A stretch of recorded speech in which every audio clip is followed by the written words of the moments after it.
Hello, and I would like to explain you how we are scaling up the Marimekko phenomenon and the growth. And if we look at the Marimekko, the history, the company has been a value-based company from the very origin when it was founded in 1951. And our very meaningful mission has been to empower people to be happy as they are and bring joy to their everyday lives through bold prints and colors. And I would say that is so timely in this current world turbulent what we are living in.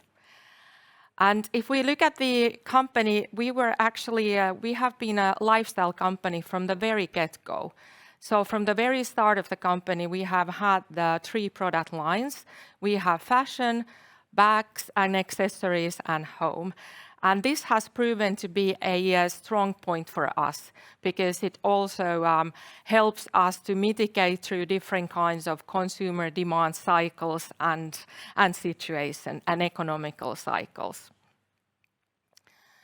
And if we look at the world of Marimekko, we have main markets which are Northern Europe, Northern America and Asia Pacific region. And we are currently selling our goods in 40 countries. And as you can see, we have some 170 Marimekko stores globally. And we are working in each of the markets from so-called key city strategy point of view. So we are building key ecosystems for our clients in the key cities of all these markets. Then when we deep dive into our distribution strategy, you can see here in the middle of the strategy, the direct to consumer. For us, it means omnichannel retail.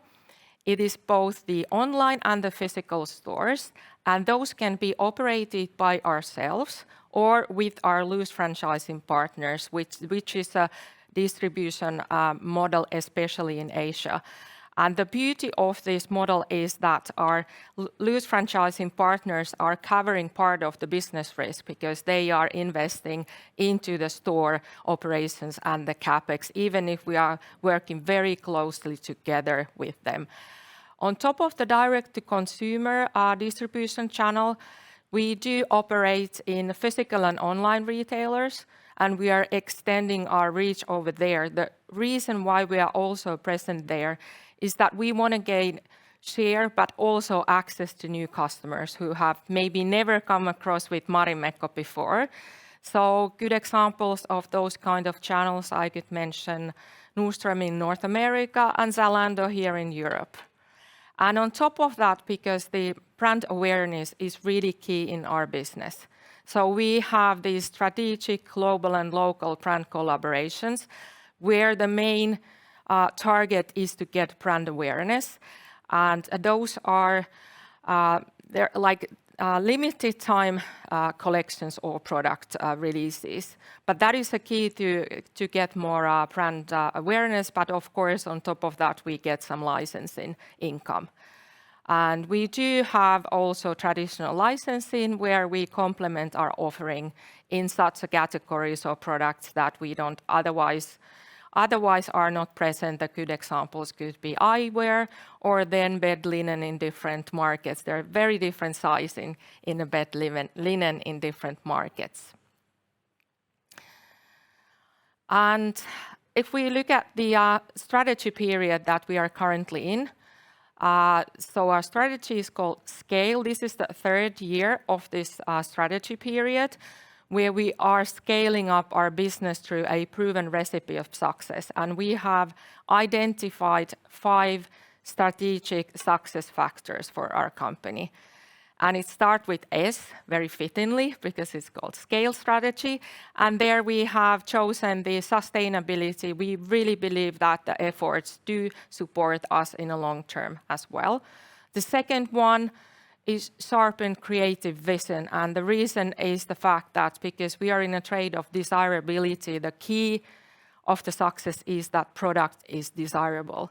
So really working on being even more sharp in terms of the creative vision and then speaking for a wider global audience, meaning larger consumer groups and consumers. Third one is accelerating growth in Asia, especially in Asia. Of course, we are seeking growth everywhere. And then the fourth one is love for Marimekko life, meaning the brand love, building more communities for us. And the third one is linked with the end-to-end digitality, where we see opportunities to boost our omnichannel growth and then also build efficiency gains throughout our value chain.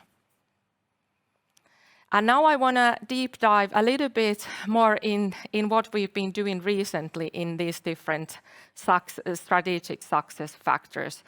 And in this particular slide, I would like to lift the fact that our sourced materials, when we are looking at them, nearly 60% of the sourced materials are recycled, organic, or regenerative materials already now, meaning that they are lower emission materials. And we are continuing on this work and investing into more sustainable materials.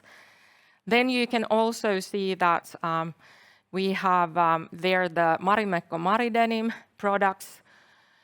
That's a product family we launched last year, and it was designed already from the very start on principles of circularity. So our designers were already thinking that what would be the easiest way to make sure that when the product life cycle is at the very end, how it's easy to be recycled. So they were thinking about the buttoning and seamings and the materials and how do we even print the flowers to the or whatever patterns there currently is to the denim. So it was from the very get-go.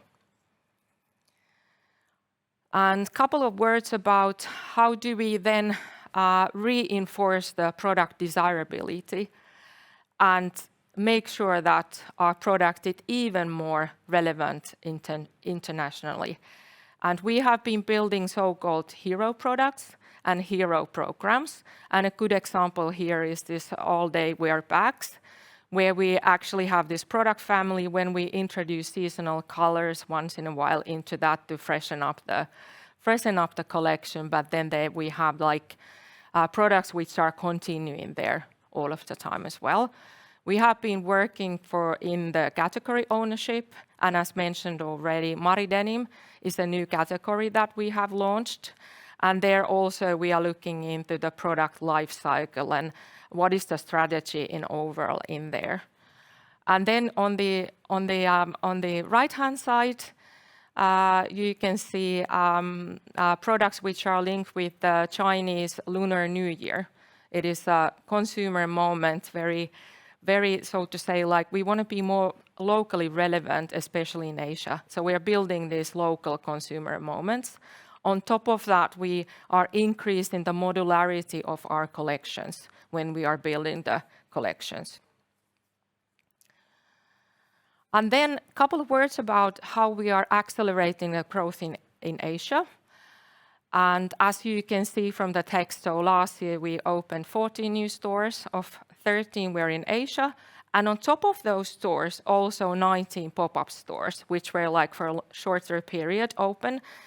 And if we look at the Asia and overall, we have 90 stores in that area. So that is the largest number of stores in any market area. So that is our biggest market area number of stores at the moment. And then if we deep dive a little bit further, what else? I mean, what do we do otherwise? So we are present in some 10 countries in in Asia at the moment, of which Japan is the biggest market, where we have some 40 stores. Then we have Greater China, 25 stores, and then we have Thailand, some 14 stores. So you can see that we have already quite diversified presence in Asia. But then when looking at our current footprint and then thinking about the size of the markets, we do see a growth potential also in a long term in this particular market. And if we then go into explain a little bit more, how do we build the brand love? So we have a very value-based, unique brand position. So we have a value-based brand story which is built on optimism And in the heart of the brand, we have the art of the printmaking. So thinking about, we have 3,500 prints in our archives, and there are coming new prints all of the time. So those are in the core of our brand. But how do we actually build our community? So you can see some of the examples here. So we have a proven recipe of utilizing the brand awareness, which we brand collaborations, which we already, I talked about it, but then we are building brand moments and community events that then are also producing content for social media and then also for a wider like paid media. So this is the way to reach more people and consumers all of the time. And you can see there our Esplanade fashion show this spring, where everybody were invited. So that is very inclusive event, and it had a record audience this year, so over 13,000 viewers. So that is an example of how do we actually build the brand awareness and our community. Then a couple of words about in terms of the end-to-end digitality. And I would like to highlight here our new e-commerce platform, which we have introduced and we have taken that into use. So we've been working on that platform for a while now. And in terms of the technical point of view, it is a very modern, composable architecture. In terms of the consumer experience, it's more personalized, more competitive in terms of the speed, and then also the consumer experience. We are utilizing different kinds of AI features there. So AI visual merchandising, then we're using AI large language models in a Q&A session for our consumers to actually make them to be more satisfied. Then very few words about how did the first quarter go. So it's we continued our profitable growth in the first quarter, and you can see that our net sales increased by 5% in the first quarter, but we had some time-related factors which were present in a year before, which were, so to say, like impacting this current year's performance in terms of the sales. Comparable operating profit on the seasonally smallest quarter was at the good level and 11.1%. And then regarding our financial guidance for year 2025, we have reiterated that. So we are expecting our sales for 2025 to grow from previous year, and the comparable operating profit margin estimated to be approximately some 16% to 19%. But of course, like rapid changes and uncertainties in global trade policy and development of the consumer confidence and purchasing power in the company's main markets, as well as any kind of disruptions, cause volatility to the outlook of 2025. But I would actually like to end here, looking at the long-term financial goals, which are board set only in the second half of year 2022. And we are targeting strong profitability by scaling growth. And as you can see, the annual growth in net sales target is 15%. Comparable operating profit margin 20%, and ratio of net debt to EBITDA at the year-end max 2. And we have been a more or less debt-free company, so that of course, like as you were talking about, look at the balance sheet and the possible impact of the interest rates. And then the intention has been to pay yearly dividends. That is our dividend policy, and the percentage of EPS at least 50%. And once in a while, we've been also paying extra dividend, like from the year 2024. And the reason behind this is our strong financials, then also due to the fact that we are sharing the capital expenditure investments with our loose franchising partners, and then also that our scale strategy is built on profitable growth. Thank you, Thank Elina you. Anckar. Please sit down and join me for Q&A. Yes. So we do have quite a lot of questions here already, but if somebody in the audience still has questions, please feel free to submit them to the chat box. But if we start off, Elina, with brand. Yes. Because everything about Marimekko ties so strongly into your brand. How do you feel? What are the keys to building building brand appeal in foreign markets? Because that's where you're mostly growing nowadays. Yes. So, of course, it's all about the awareness that the consumers know that you exist. So that's the reason why we are building so much about the brand awareness. But then, even if your consumers are aware that you exist, then you have to have a product that they really want to buy. So then, of course, it's all about the product and our ability to cater for such a products that they really want to buy. So it's combining those two as well. And since you're a very global business, are you seeing some clear differences in trend about how to build that awareness regionally, and also what kind of products consumers are interested in? I would say because we have been building our company on these 3 product lines from the very start. So it's also like building your own story, but then at the same time be fully aware what is relevant in each of the markets. So when we are building our collections, we are of course taking a feedback from the markets as well. So that is like a loop for our collection building and our creative vision. So it's of course we are a design company, so we are the ones who are designing the products, but it's a feedback loop is relevant as well. And you have been very diligently building on this Marimekko brand, but how do you see, would there be room for another brand within your product portfolio? As you said, like we've been having this Marimekko brand so far. I think the strong point of having a one brand is like of course, it takes time to get your message through, and it's easier when you're concentrating on one brand. And our products are very well fitted under the same brand, so we haven't been in a situation that we need to think like why wouldn't we add it? So it's like having this mono brand is our strategy that we have chosen from the very start as well. Yeah. Do you feel like having this mono brand strategy constrains you with some decision making, or is it only benefits so far? I would say that it has been benefiting us, yes, because it's, as you said, it's all about getting your message through and reaching your customers and teaching them to learn that you exist and what kind of products. And of course, it's like then combined with our value-driven stories and everything linked to that as well. So, got it.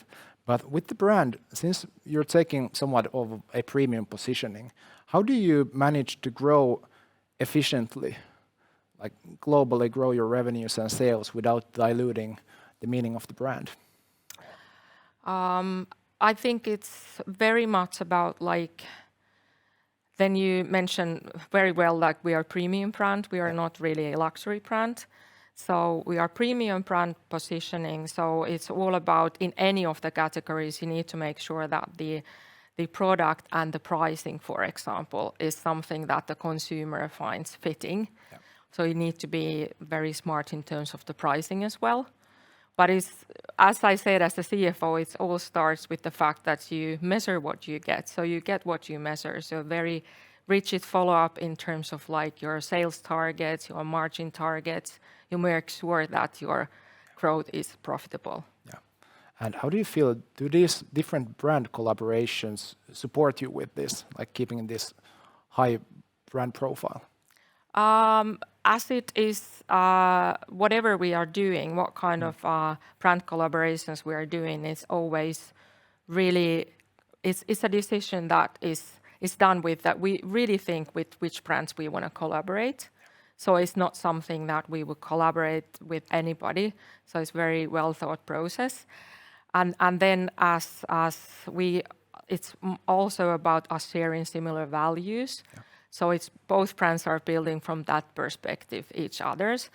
But then it's also that with, for example, like this brand awareness that you would see, like if I say, for example, like with the Uniqlo, we have had the brand collaborations, thinking about the number of customers we are reaching.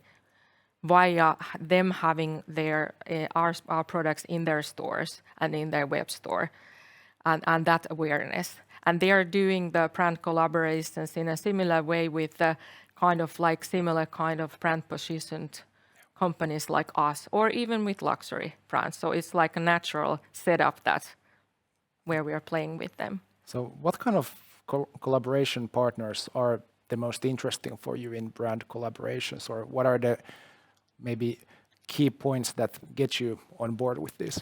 I would say it needs to be something exciting as well. It needs to be something new as well, something that you wouldn't like expect, for example.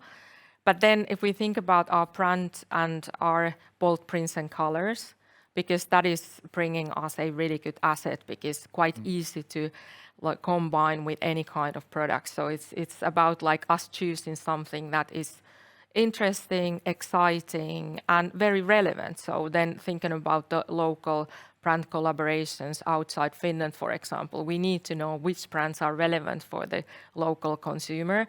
Like, for example, in China, we've done collaboration with the Haiti. It's a tea brand. It's like a China Starbucks. So that is very relevant in China. So we wanted to collaborate with them. So could you say that one of the key principles is that you have to reach new audiences? Yeah, with your yes, brand? yes. And then know your market. Yeah. Yes. Got it. So in your presentation, you went through your omnichannel strategy. Yeah. Marimekko does direct to consumer, also utilizes retailers and has deep partnerships with these. So how would you summarize maybe the benefits and maybe even some cons to having this omnichannel strategy? Because it's, as I said, like you need to know your consumers as well. So it's also about like knowing your consumers, getting the best locations as well. So it's all about the location when it comes to the retail. So you need to know like what are the best locations, and then also what are the relevant e-commerce channels. Like for example, in Asia, like direct e-commerce is not so often, it's not so usual. So for example, in China, we operate on different platforms. And then when it comes for the reason why we have chosen, for example, the loose franchising model in Asia, it's very much to do with the right location. So we have partners who have other brands than us as well. So they have more negotiation power with the landlords. They get the best locations, and then they have like more knowledge about the local market. So for us, it has been working well. So we are working and expanding with the partners. Yeah, so you utilize your partners' strengths whenever. Yeah, exactly. Yeah. But then on the other hand, in the markets where we think it's we want to operate our own retail ourselves, then we just do it ourselves. So we have the both, so to say, models, but working very well together. How about your stores in Asia? Do you have like special training programs for these sales associates there? Because the majority of the Asia Pacific stores are run by our loose franchising partners. In Australia, we run our own retail stores, but we work very closely with our partners. So we are like swapping the best ways to run the business, and as we do have training programs for our own stores, so could also think that I know that they do the same for their people as well. And then we, for example, the brand experience, the visual experience of the stores is something that we build together. So it's a very close connection. And of course, the sales associates' ability to serve the customer is very key in our trade as well. So it's the first contact, or maybe the only contact for the brand as well. Got it. And same goes for e-commerce, about like how fast and how user-friendly the platform is. And that's why I wanted to lift it in my presentation. I can imagine that. How about with your potential partners? Do they usually approach Marimekko, or are you the one reaching out to them? Would say that we have quite long relationships with our partners. So it's about like... It's a question that it's an interesting question. I've sort of started to think that how does it go? I mean, if you go for a new market where we haven't been, I mean, of course, it's more like choosing the right partner, but I don't know the history how the very sort of like it started with Marimekko, but must be both ways because you need to find the best partners. Yes. And maybe before, well, I'll let you go. I have to ask you one question about US tariffs Yeah. before I can't let you off the hook with this one Yes. since it's so topical right now. But how would you see Marimekko's exposure to these current Yeah. tariffs? Of course, like we are similarly exposed in general, like anybody who has a business with US. For us, then of course, when we look at our annual turnover and share of North America, it was last year only 6%. So from that perspective, we are like the exposure is 6% of the turnover. Yeah. And then on the other hand, when we look at because we're working globally, so we have a quite well diversified supply chain on the other end. But of course, like following very closely and doing needed mitigation actions. So you could say that you can make some adjustments here and there to react to it, but at the same time, it's rather, well, a small exposure to that market. Yeah, in direct exposure. But then, of course, like in terms of the consumer confidence globally and the purchasing power of the consumers, we have to be smart with that view as well. So yeah, before I let you go, maybe I could ask one question about growth. Yeah. Since you have this growth target of 15%, how are you? Well, what are the keys to achieving that? Yeah. And since historically your growth has been organic, what's your view on inorganic growth? Your balance sheet would give you firepower for that. So far, we haven't done any M&A activities. Regarding the long-term 15% annual growth, we have, of course, the levers behind it. So it's in overall like growing also the existing stores, existing communities, then expanding with the help of e-commerce. We do believe we are able to grow in home market Finland as well. Then in Asia, due to the size of the market and our current footprint. And then we've said that we are looking into new markets as well. And then, of course, like we could think about other categories, licensing categories, and then in overall, like growing our community as well. So, yeah, and all spearheaded by the Marimekko brand. Yeah. Thank you, Elina, for the Q&A. I hope you the best. Thank you very much.